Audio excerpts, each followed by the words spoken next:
Okay, so my family has recently moved from here all the way up to here. Just a bit of a change, shaking things up and all that.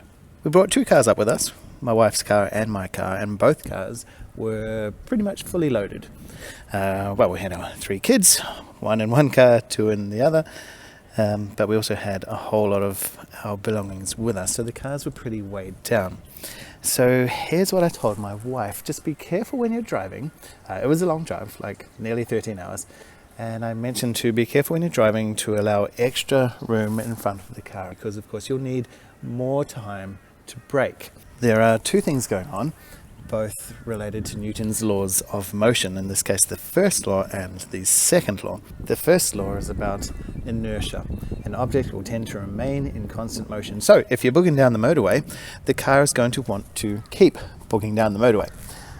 More massive things have more inertia, so when the car is fully loaded, it will really want to keep boogieing down the motorway. And that brings us to the second law.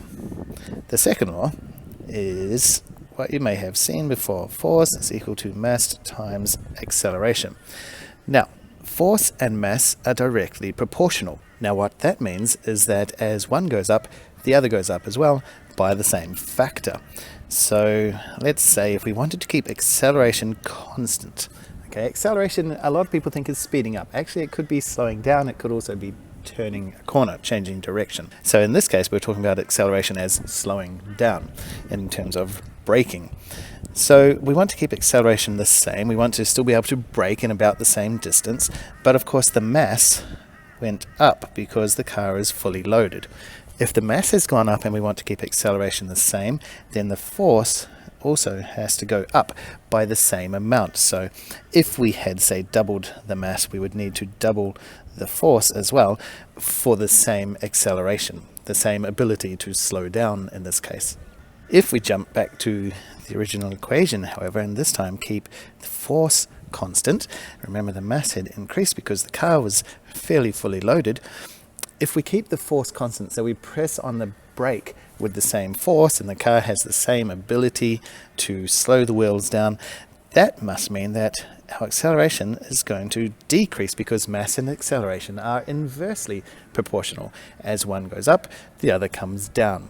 So for the same force applied to the car, we will actually get less acceleration, which means it will take longer to slow down. And that's exactly why I told my wife just to remember to be careful to allow extra space between cars, give yourself more time to slow down, because the car can apply a certain force to the brakes, but with the increased mass, acceleration will be decreased. It took longer to slow down and stop. Hey you, hit the like button. Yeah, and the subscribe one too. Yay!